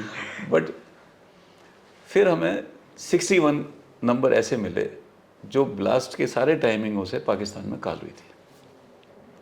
उनको फर्दर हमने ऑब्जर्वेशन पे लगाया, सुना, तो उसमें से करीब 50 कॉल्स ऐसी थी जो हवाला ऑपरेटर्स की थी। हमें हवाला ऑपरेटर्स का कुछ करना नहीं था। 11 कॉल्स को हमने अब ये देखना था कि अगर यहाँ से कोई पाकिस्तान कॉल करता है या पाकिस्तान से कोई कॉल इंडिया में करता है, उस समय ये प्रोविज़न ये तो था किसी फ़ोन को इंटरसेप्ट कर लो, लेकिन ऑल ओवर इंडिया से कहीं भी एक पर्टिकुलर फ़ोन में पाकिस्तान में कॉल जाए, ऐसा कोई प्रोविज़न नहीं था। तो मैं BSNL के उसमें विदेश संचार निगम लिमिटेड का ही गेटवे होता था, उसके हेड से मिला। उन्होंने कहा जी पॉसिबल ही नहीं है, ये हो नहीं सकता। फिर मेरा एक कॉलेज मेट था सुनील सक्सेना, वो MTNL में था। मैंने उससे डिस्कस किया, मैंने कि हो कैसे नहीं सकता भाई, अगर हम STD निकालने के लिए 3 डिजिट चेक कर सकते हैं तो हम विदेश का जो कोड है उसकी भी चेकिंग कर सकते हैं, तो why it is not possible. तो उसने कहा तो पेपर मेरे नाम मार्क करा दे, MTNL में मैं कर देता हूँ। सो मैं उसके बॉस से मिला, मैंने कहा सर आप इस पेपर को इसके नाम कर दो। उन्होंने कर दिया। तो उसने सॉफ्टवेयर बना दिया जिससे हम इंटरनेशनल कॉल सुन सकते थे। उस नंबर पे, पाकिस्तान के 11 नंबरों पे कहीं से भी कॉल जाए, दिल्ली से, it was only Delhi. But हमें अकेले दिल्ली की ज़रूरत नहीं थी, हमें ऑल ओवर इंडिया की ज़रूरत थी। हम फिर BSNL के पास गए, उन्होंने फिर मैंने कर दिया। फिर मैंने पता किया कि BSNL के पास जो स्विच है वो फिलिप्स हॉलैंड का है। हमने उनसे बात करी, वो कहते हैं जी हमारे पास ऐसा सॉफ्टवेयर है। मतलब फिर हमने कोई इनसे भी केस को सॉल्व करने के लिए एक एक तह तक जाना पड़ता है। तो फिर नहीं माने ये। जी। फिर MHA को मैंने कंप्लेंट की। हाँ। होम सेक्रेटरी ने मीटिंग की, BSNL के हेड को बुलाया, उन्होंने एक ही सेंटेंस बोला कि if it can be done and you are not doing then head will roll. वो जाते ही उन्होंने खरीद लिया। और ख़रीदने के बाद पहली कॉल आई, it was from Lucknow to Pakistan, Baba ji क्या करें। Very strange call. और उन्होंने, बाबा जी ने उधर से बोला घूमते रहो बेटा। देन हमने टीम लखनऊ भेजी, बट मीनवाइल एक कॉल लुधियाना से आई, बाबा जी हम अब लुधियाना आ गए हैं, क्या करें। उसने कहा बेटा भी घूमते रहो। हमें इसमें कुछ सस्पिशियस लगा, हमने लुधियाना में टीम भेजी एंड अल्टीमेटली वो लोग लुधियाना तो नहीं मिले, दिल्ली आ गए थे। उनको ट्रैक करते हुए दिल्ली हमने उनको पकड़ा और वहाँ से केस सॉल्व हो गया। अब आप सोच नहीं सकते कि केस यहाँ से कैसे सॉल्व हो गया। बट अगर आप मेहनत करते हैं, अपना दिमाग का इस्तेमाल करते हैं, तो जो केस ऑलमोस्ट लगते हैं इम्पॉसिबल है सॉल्व करने में, वो भी सॉल्व हो सकता है। जी सर। सर आप केस के बारे में बता रहे हो तो सोच के ऐसा लग रहा है कि इसके लिए आपको बहुत ज़्यादा टाइम देना पड़ा, जी, साथ ही साथ बहुत ज़्यादा एनर्जी। तो सर ऐसे टाइम पे अपने आपका डेली शेड्यूल कैसा रहता था? कई बार तो मे भी खाना स्किप हो गया या फिर सोना भी स्किप हो सकता है, बहुत सारी ऐसी चीज़ें जो डेली लाइफ में हमें ज़रूरी हैं करना, उनको कंप्रोमाइज़ करना पड़ता होगा। जी सर्टेनली, फॉर एग्जांपल इस केस में मैं दिन में अपने ऑफिस में रहता था, शाम को 5 बजे करीब जो एसीपी रविशंकर था उसके ऑफिस जाता था, एंड रात को करीब 3-4 बजे घर पे आता था। वो भी जगना पड़ता था उनको भी मेरे साथ। वो अभी रिसेंटली मुझे एसीपी मिला था, बता रहा था कि सर हमने आपसे कहा कि खाना खा लो, बड़ा अच्छा खाना बनता है हमारे यहाँ, तो आपने कहा था कल से खाऊंगा। तो कहते फिर मैंने अगले दिन अपनी टीम को बता दिया, साहब अब रोज आया करें। Okay, great sir. सर आप मतलब मुझे ये बहुत अच्छा लगता है जब डिफरेंट डिफरेंट लोगों से मिलना होता है, और ऐसे लोगों से मिलना होता है जिनके पास अलग अलग स्किल या फिर अलग अलग फील्ड की अच्छी अच्छी नॉलेज होती है। तो वो एक एक्सपोजर जो आपको मिलता रहा होगा और एक्सपीरियंस मिला, वो कैसा लगा आपको ओवर द टाइम? जी एक्सपीरियंस आई वुड से कि पुलिस बहुत अच्छा जॉब है। मैं ये नहीं कहूँगा आईएएस भी बहुत अच्छा जॉब है, हाँ आईआरएस भी बहुत अच्छा जॉब है, जी। लेकिन जिस जॉब में आपको न्याय करने की पॉसिबिलिटी हो, जिस जॉब में आपको पब्लिक को हेल्प करने की पॉसिबिलिटी हो, वो जॉब बहुत बढ़िया होता है। और इसलिए मैंने हमेशा एंजॉय किया है। और कई बार लोग मिलते हैं, मैं तो पहचान भी नहीं पाता कि कहाँ मिले थे पहले, बट जब वो बताते हैं या कोई और आके बताता है, कोई बता रहा था, तो यू फील गुड। सर जो ईगो हर्ट या फिर जो कहते हैं ना सीनियर जूनियर में कभी ऊंच नीच हो जाती है, तो वो कभी क्लैशेस हुए तो उनको कैसे डील किया सर आपने? सी जनरली मेरा ऐसा क्लैश हुआ नहीं। रीज़न बीइंग, मैंने देखा अगर आप सीधी सीधी बात कहने वाले हो तो सीनियर आपका बुरा नहीं मानता। सीनियर बुरा तभी मानता है जब आप उसके साथ गेम खेल रहे हो। ईगो हर्ट टेम्परेरी हो सकती है, टेम्परेरी झगड़ा भी हो सकता है, बट उससे कोई फ़र्क नहीं पड़ता। ना सीनियर को फ़र्क पड़ता, ना आपको फ़र्क पड़ता। फ़र्क पड़ता है जब दोनों के इंटरेस्ट अलग अलग हों।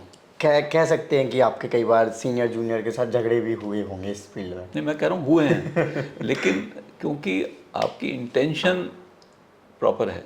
हाँ, आपको इंटेंशन वो रहती है, चाहे जूनियर की हो चाहे सीनियर की हो, उसको सही करना है, Right. तो ऑब्वियसली क्लैसेस वगैरह हो सकते हैं। Okay sir, over the time service के दौरान जो आप रहे हैं, तो आपकी जो हॉबीज़ वगैरह रही हैं वो क्या रही हैं, या फिर स्टूडेंट्स को क्या हॉबीज़ ऐसे रखनी देखो चाहिए? कॉलेज टाइम में तो मेरी हॉबीज़ स्पोर्ट्स थी। मैं बेस्ट एथलीट था कॉलेज का, बेस्ट स्पोर्ट्समैन भी था, बेस्ट वाह। स्टूडेंट भी था अपने कॉलेज का। एकेडमी में भी मैं best sportsman and best student था।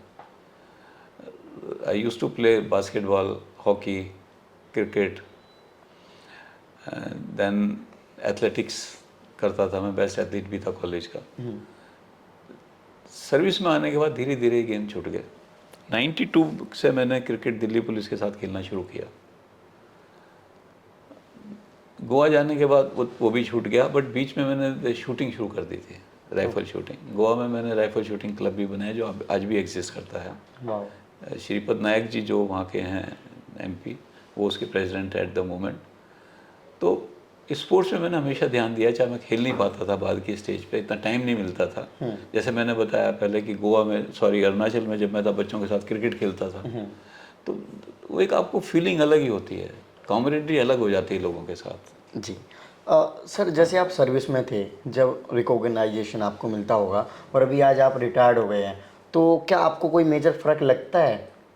मतलब जब आप सर्विस में थे तो सब चीज़ें इजीली अवेलेबल, या फिर जो रिकॉग्नाइजेशन है कहीं भी जा रहे हैं तो उस तरीके से, तो आज कितना डिफरेंट लगता है? मुझे तो नहीं फ़र्क महसूस होता, क्योंकि आज भी जो मेरे साथ ऑफिसर्स रहे हैं जिन्होंने काम किया है, चाहे वो सर्विस में है चाहे रिटायर हो गए, उतनी रेस्पेक्ट देते हैं जितनी जब देते थे जब मैं रिटायर नहीं हुआ था। जी।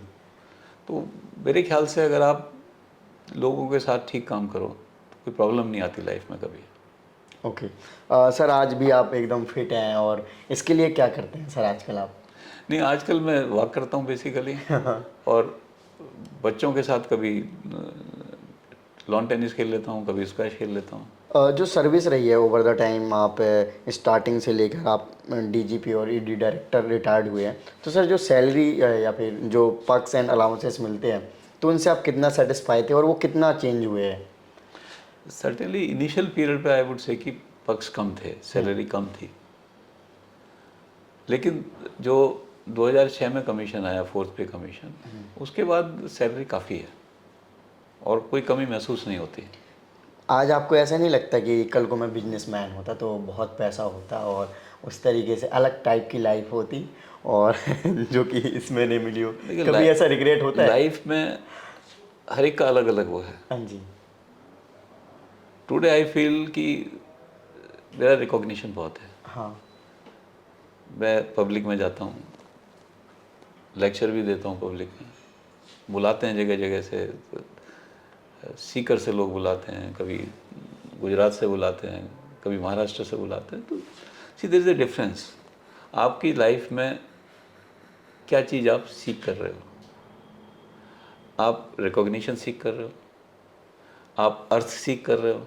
जैसे एक मैस्लो हायरार्की है, बेसिक नीड्स हो गई, उसके बाद सिक्योरिटी नीड्स हो गई, उसके बाद रिकॉग्निशन नीड्स हो गई। सो रिकॉग्निशन नीड्स जो हैं आपकी ये मनी की नीड से ज़्यादा ऊपर हैं, और उससे ज़्यादा ऊपर है सेल्फ एक्चुअलाइजेशन नीड, जहाँ पे देखो मैं क्या हूँ, क्यों पैदा हुआ हूँ। सो मैं जनरली फ़िलासफ़ी पढ़ता रहता हूँ इसलिए, जी।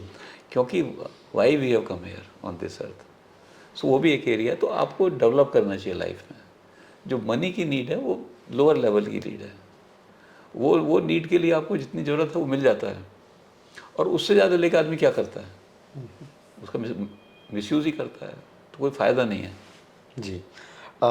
मैं भी बहुत सारे ऑफिसर्स के साथ इंटरव्यू किया, वीडियो किया, तो कभी कभी मुझे लगता है कि ऑफिसर लाइफ तो और ज़्यादा हेक्टिक है रादर देन अगर हम और कोई काम करें। तो कभी आपको ऐसा फील हुआ? सर्टेनली जो सरकार में काम करते हैं और जो सिंसियरली काम करते हैं, दो तरह के लोग होते हैं, जो सिंसियरली नहीं करते, जो करते हैं। जी। वर्कलोड ज़्यादा होता है। आप सेक्रेटरीज को देखो गवर्नमेंट ऑफ इंडिया में, सवेरे 8:30 बजे आ जाते हैं, और शायद वो ऑफिस में जाने वाले आखिरी आदमी में होते हैं, 9 बजे रात को जाते हैं। तो वर्कलोड तो हर लेवल पे सरकारी उसमें रहता है, बशर्ते कि आप काम करना चाहें। ओके। जैसे आपको डायरेक्टली कई बार आपने पीएम से बात करी होगी और प्रेसिडेंट से भी बात करी होगी, डिफरेंट स्टेट के सीएम से डायरेक्टली, अभी जैसे आप बाबा साहब का जिक्र कर रहे थे जब आप पंजाब में गए थे, तो वो कैसा सेटिस्फेक्शन रहता है या फिर उनके साथ जो कन्वर्सेशन होती है उसके बाद आपको कैसा फील होता है वो सब? नहीं, अच्छा लगता है। आप अपनी बात कह सकते हो उनको कि भाई ये समस्याएं हैं, वो अपनी बात बताते हैं। देन आप कन्वर्सेशन से होता है कि जो गैप्स हैं वो ख़त्म हो जाते हैं। हाँ। एंड बहुत ज़रूरी है, क्योंकि कम्युनिकेशन गैप लाइफ में आपकी ऑर्गेनाइजेशंस के बारे में हो सकता है गलत हो, आपके ऑफिसर्स के बारे में गलत विचार बन रहे हो किसी वजह से, तो वो क्लैरिफाई हो जाने का उसका बड़ा फ़ायदा होता है। जी सर। सर एक सेल्फ सेटिस्फेक्शन की अगर मैं बात करूं तो आपने जैसे आप एक टॉप लेवल पे देश को सर्व किया और जैसे स्टार्टिंग में आप चाह रहे थे कि आप टीचर बने या फिर प्रोफेसर बने, लेकिन आपने पूरे देश को एक प्रकार से देखा जाए तो डायरेक्ट किया, चलाया है और डायरेक्टली लोगों को सर्व किया है, तो ये सेटिस्फेक्शन कैसा है? अलग अलग तरह के सेटिस्फेक्शन है। जैसे मैंने बताया मैं प्रोफेसर बनना चाहता हूँ, इसलिए मैं टीचिंग आज भी करता हूँ। ठीक है। जहाँ भी मौका मिलता है मैं लेक्चर देने जाता हूँ। जी। रीज़न बीइंग कि आपको अपनी नॉलेज को शेयर करना चाहिए, और पर्टिकुलरली यंग बच्चों को। That is one. Satisfaction of service is something different, और वो सेटिस्फैक्शन आप मतलब सोच नहीं सकते। मैं अभी एक लेक्चर देने गया था एक जगह। हाँ। लेक्चर के बाद एक लेडी उठी, कहने लगी सर आप मेरे लिए दूसरे भगवान हो। मैंने क्या हो गया? कहते सर आप जब जॉइंट सीपी थे दिल्ली पुलिस में, हमारे घर पे माफिया ने कब्जा कर लिया था। मेरे फादर आपके पास आए थे, हम 2 बेटी थी, हमारे फादर अकेले थे, और आपने हमें माफियों से कब्जा वापस दिलवाया। Now this satisfaction she is saying in front of so many people. Now this satisfaction is something which you can feel at that time. वाह। सर आपने बहुत सारे केसेस को सॉल्व किया है एज अ ईडी रहते हुए। सर ईडी एक ऐसी कह सकते हैं कि गवर्नमेंट बॉडी है जो कि फाइनेंशियल जो टेररिज्म होता है या फिर जो फाइनेंशियल जो गड़बड़ चल रही होती है देश में, उनको कहीं ना कहीं टैकल करते हैं। तो जैसे 2G स्कैम हो गया सर, विजय माल्या जो कि काफ़ी पॉपुलर केस रहा है, नीरव मोदी भी रहा है सर, बैंक ऑफ बड़ौदा का रहा है, Agusta Westland, Panama paper leaks, है ना, coal blocks cases under the FEMA sir. Sir इन सब केसेस में देखा जाए तो आपने इनको डायरेक्ट किया होगा, आप चीफ रहे ईडी के। तो सर जैसे नीरव मोदी हो गया, विजय माल्या हो गए, ये लोग देश से बाहर चले गए और कहीं ना कहीं जो इनके ऊपर जितना बैंक की तरफ से लोन था वो रिकवर नहीं हुआ, तो ये कैसा प्रोसेस रहा सर? आपको कहीं लगा कि आपकी तरफ से लैक रहा है या फिर आपके पास कमियां रही सो दैट कि इनको सॉल्व नहीं कर पाए? देखिए, दोनों केस जो अब हमारे पास आए, नीरव मोदी का भी और विजय माल्या का भी, ये ऑलरेडी देश से बाहर थे। हाँ, अच्छा, आपकी जब ED chief as a director हुए जब नहीं, जब ये केस हमारे पास आए, Okay. सिर्फ ईडी का जो पीएमएलए का एक प्रोसेस होता है, हाँ, इसमें पीएमएलए में शेड्यूल दिए हुए हैं 3। उन शेड्यूल्स में जितने केसेस हैं, अगर वो कोई दूसरी एजेंसी इन्वेस्टिगेट करती है तब ईडी इन्वेस्टिगेट कर सकती है मनी लॉन्ड्रिंग में। ओके, तो ये केस जब रजिस्टर हुए दूसरी एजेंसी के द्वारा, तब तक ये भाग चुका था। हमारे पास केस आने से पहले ही भाग चुके थे। That is number 1। दूसरी प्रॉब्लम जो आती है, जब इंटरनेशनल इन्वेस्टिगेशन होता है, अगर हमें बाहर की कंट्री से एविडेंस कलेक्ट करना है तो एक प्रोसेस है लेटर रोगेटरी, जिसको हम कहते हैं रिक्वेस्ट लेटर, जो हमारे कोर्ट से उनके कोर्ट में जाता है। और जब हम आदमी को विदेश से लाना होता है, इंडिया में लाना। तो उसका एक एक्सट्रेडिशन प्रोसेस होता है। जी, कुछ कंट्री से हमारी एक्सट्रेडिशन ट्रीटी है, कुछ कंट्री से हमारी एक्सट्रेडिशन ट्रीटी नहीं है। कुछ कंट्री इंटरनेशनल नॉर्म्स को मानती हैं, कुछ नहीं मानती हैं। उन्होंने इंटरनेशनल ट्रीटीज़ पे साइन नहीं करे होते हैं। नाउ ये दोनों यूके भागे, तो इसलिए हमने एक्सट्रेडिशन प्रोसेस के लिए, क्योंकि यूके से हमारा ट्रीटी है, तो हमने वहाँ मूव किया, सीबीआई ने भी और एनफोर्समेंट डायरेक्टरेट ने भी। और इसमें जो है, जो प्रोसेस वहाँ का जो कंट्री का है, विजय माल्या के केस में पूरा प्रोसेस कंप्लीट हो चुका है, जो उनका जुडिशियल प्रोसेस है। और जुडिशियल प्रोसेस ने ये डिसाइड कर लिया वहाँ के सर्वोच्च न्यायालय ने कि विजय माल्या को इंडिया में एक्सट्रेडाइट करें। उसके बाद उस कंट्री में कुछ विजय माल्या ने, कहते हैं, कोई एप्लीकेशन दी है, मालूम नहीं एग्जैक्टली, बट ये बताते हैं लोग कि उसने वहाँ पर कि मैं वहाँ रहना चाहता हूँ, असाइलम की वो की है, तो कुछ पता नहीं लग रहा, बट वो भेज नहीं रहे हैं। नीरव मोदी के केस में भी कुछ प्रोसेस कंप्लीट हो चुका है, लोअर कोर्ट से हार चुका है, एंड शायद हायर कोर्ट से भी कुछ कोर्ट्स में हार चुका है। तो सडनली ये भारत आएंगे, ऐसा नहीं है ना। इनकी प्रॉपर्टीज़ की बात करता हूँ, दोनों पे हमने एक और केस लगाया है, जिसको जो फ्यूजिटिव इकोनॉमिक ऑफेंडर्स एक्ट बना था 2018 में, दोनों पे वो भी लगाया है। ये हम जो बोल रहे थे FEMA, या तो इसके अंतर्गत जो है, विजय माल्या का जो बैंक का देनदारी थी वो करीब 9,000 करोड़ थी, इंक्लूडिंग इंटरेस्ट। जो फ्यूजिटिव इकोनॉमिक ऑफेंडर्स हैं, उसमें हम इनकी सारी प्रॉपर्टी अटैच कर सकते हैं। जी, तो हमने 14,000 करोड़ की प्रॉपर्टी अटैच की हुई है। बैंक्स को अपने पैसे मिले हैं, कुछ पैसे ऑलरेडी। तो विजय माल्या के केस में कह सकता हूँ कि फाइनेंशियल लॉस नहीं हुआ है कंट्री को। इनके आने में टाइम जरूर लग सकता है, लेकिन पूरा प्रोसेस हमारे फेवर में, इंडिया के फेवर में चल रहा है वहाँ पर। नीरव मोदी के केस में भी सेम प्रोसेस हुआ है, इसकी काफ़ी प्रॉपर्टी अटैच हुई है और वो प्रॉपर्टी बैंकों को भी मिली है। तो सारे प्रोसेस में सर्टेनली जो विदेशों में चले जाते हैं लोग, या विदेशों में एविडेंसेस होते हैं, दिक्कत जरूर आती है और कई बार कॉपरेट नहीं होते। जैसे नीरव मोदी का एक साथी है, वो एक छोटे सी किसी कंट्री में उसने पैसे दे के वहाँ की वो ली हुई है, नागरिकता ली हुई है। अब सडनली वहाँ से लाने में दिक्कत आ रही है, लेकिन जो एजेंसीज हमारी, उन्होंने मूव कर रखा है उसको लाने के लिए। तो एक इंटरनेशनल प्रोसेस है, उसमें हैंडीकैप होते हैं और उसकी वजह से कई बार प्रॉब्लम्स आती हैं। हाँ, क्योंकि डायरेक्टली आपका कंट्रोल नहीं होता है। जी, ओके, ये तो हमने सारे पॉपुलर केसेस के बारे में बताया, जो कि आए दिन हम पढ़ते रहते हैं या फिर हमारे सिलेबस का ये हिस्सा है यूपीएससी में देखे तो एक प्रकार से। ओके, कुछ बार ऐसा भी हुआ होगा सर कि कुछ फ़ोन आए होंगे डायरेक्टली कि आपको इतने करोड़ रुपए दे देते हैं, प्लीज़ इसको नहीं, रफा दफा करिए? मेरे पास कोई फ़ोन नहीं आया। हाँ, सी शुरू में मेरी रेपुटेशन बन गई थी कुछ। हाँ, हुआ क्या कि मेरे पास किसी उस समय के मंत्री का फ़ोन आया कि जी मैं कुछ लोगों को भेज रहा हूँ, इनकी हेल्प कर देना। तो मैंने टाइम दे दिया, लेकिन ये लोग लैंड ग्रैबर थे। ये मुखर्जी नगर में एक लैंड को ग्रैब करना चाह रहे थे। ओके, तो मैंने इनको भगा दिया। उसके बाद वो मिनिस्टर साहब ने फ़ोन किया मुझे, नाराज़ हो गए बहुत।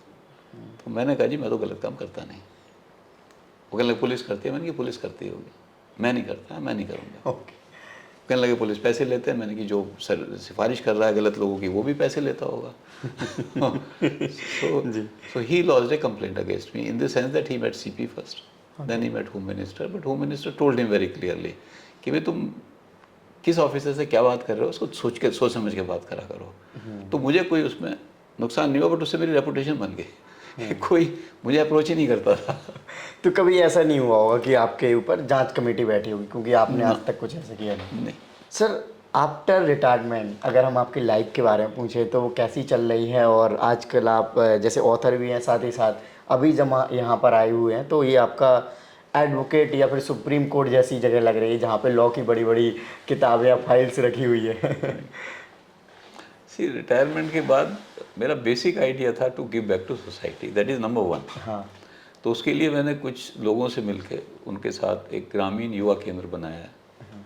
एंड बेसिक पर्पज़ है जो सिविल सर्विसेज में अप्लाई करते हैं एंड फाइनेंशियली वीक हैं, जिनके पास पैसे नहीं हैं, उनको मेंटरिंग करना, उनको स्कॉलरशिप दिलवाना। एंड ये हमारा मिशन काफ़ी सक्सेसफुल है।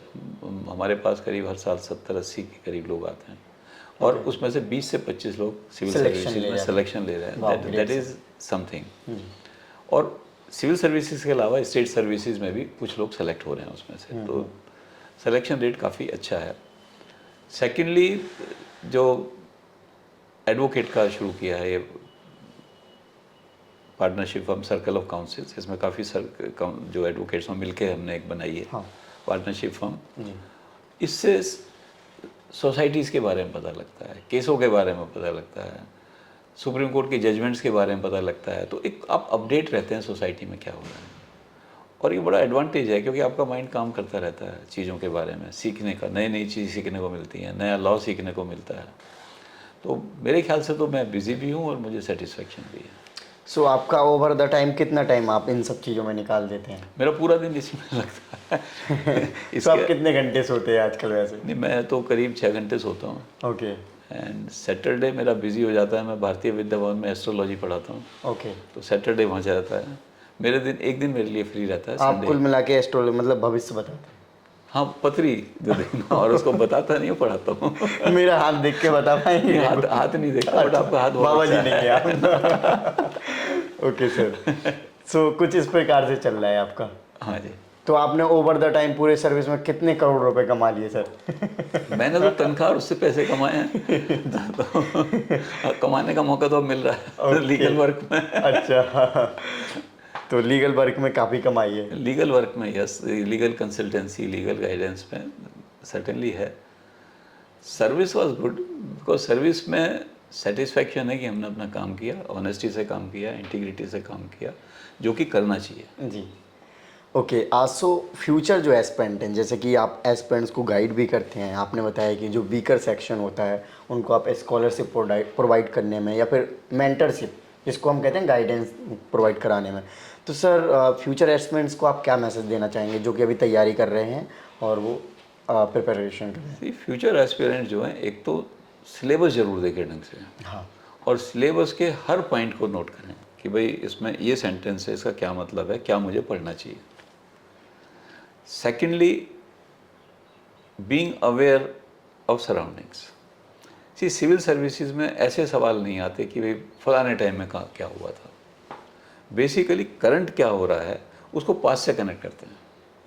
करंट क्या हो रहा है उसको प्रॉपर सिक्योरिटी से, जैसा पंजाब में प्रॉब्लम है तो now Punjab problem becomes issue.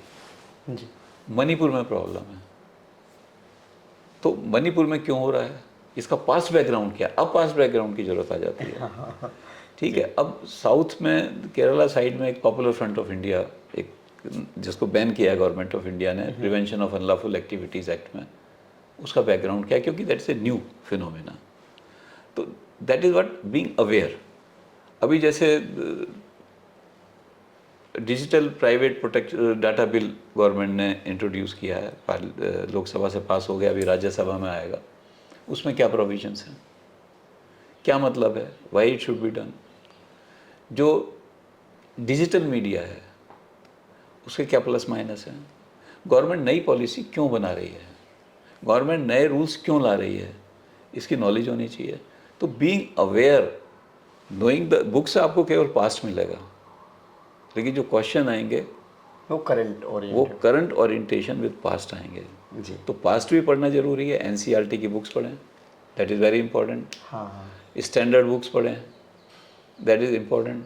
And then अभी क्या हो रहा है, क्योंकि बहुत से लोग किताब पढ़ने में लग जाते हैं, वो भूल जाते हैं कि न्यूज़पेपर पढ़ना बहुत ज़रूरी है।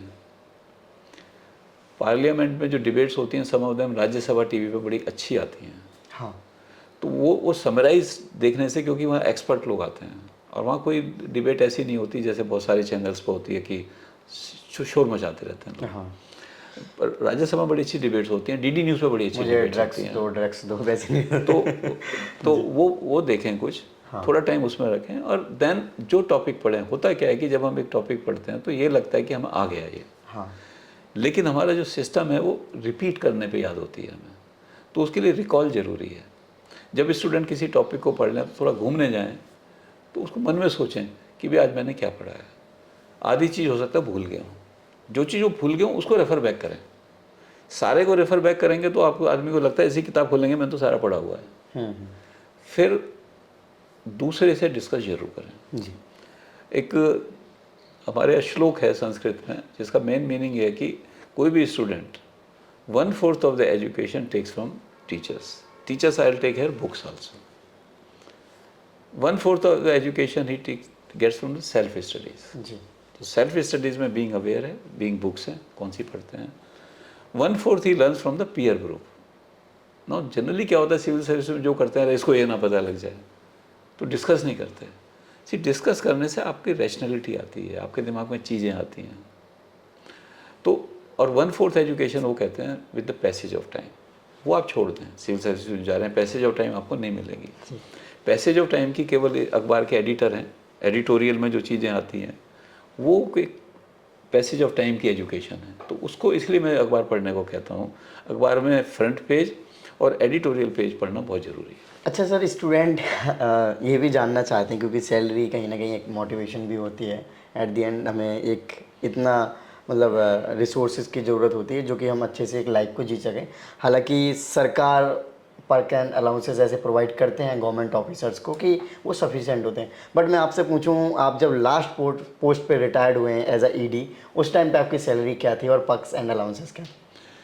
उस समय हाईएस्ट स्केल्स था, और उसके बाद ईडी में क्योंकि 20% एक्स्ट्रा मिलता था, या 15% लास्ट में हो गया था शायद, तो वो भी मुझे एक्स्ट्रा मिलता था। हाँ। तो बट मैं फिर आपको कह रहा हूँ 6 पे कमीशन के बाद सैलरी में कोई प्रॉब्लम नहीं है। सैलरी सफिशिएंट है, आपका गुजारा अच्छी तरीके से चल सकता है अगर आपको बैड हैबिट्स ना हो। ओके, अगर नंबर पूछो सर कितना था लास्ट जो आपने सैलरी ली है जिस दिन आप रिटायर्ड होने वाले थे उस टाइम? इतनी होगी, आई शुड से 2.5 के करीब होगी। 2.5 लाख के करीब होगी। Okay, thank you so much sir. आपने बहुत अच्छे से गाइड किया और ऐसी चीज़ें बताई जो कि स्टूडेंट्स को आपके एक्सपीरियंस से डायरेक्टली बेनिफिट होगा, या फिर कह सकते हैं एज अ IPS कैरियर को समझने में काफ़ी आसानी हुई होगी। Okay, so again thank you so much sir. और मैं सबसे एक अमेजिंग बात बताऊं सर, बहुत ही हम्बल और काफ़ी कह सकते हैं जॉली पर्सनालिटी है, और काफ़ी मज़ा आया सर के साथ मुझे इंटरव्यू करके। लिटरली सर बहुत ही ज़्यादा डाउन टू अर्थ है। सो फ्रेंड्स, आपने देखा होगा कि सर ने ओवरऑल एक्सपीरियंस को शेयर किया। सो आई होप आपको ये वीडियो इन्फॉर्मेशनल लगी होगी, साथ ही साथ आपको कुछ मोटिवेशन मिला होगा। अगेन मैं आपको एक बात रिमाइंड करा देता हूँ कि सर की जो बुक है इंटरनल सिक्योरिटी के ऊपर, जो कि अभी हाल ही में आई है, काफ़ी इंटरेस्टिंग है। इसमें सर ने काफ़ी एफर्ट्स दिए हैं सो दैट कि स्टूडेंट्स को इंटरनल सिक्योरिटी से रिलेटेड चीज़ों को समझने में आसानी हो जाए। सो इसका लिंक आपको बुक का वीडियो के डिस्क्रिप्शन में मिल जाएगा, जहाँ के आप परचेज़ कर सकते हैं।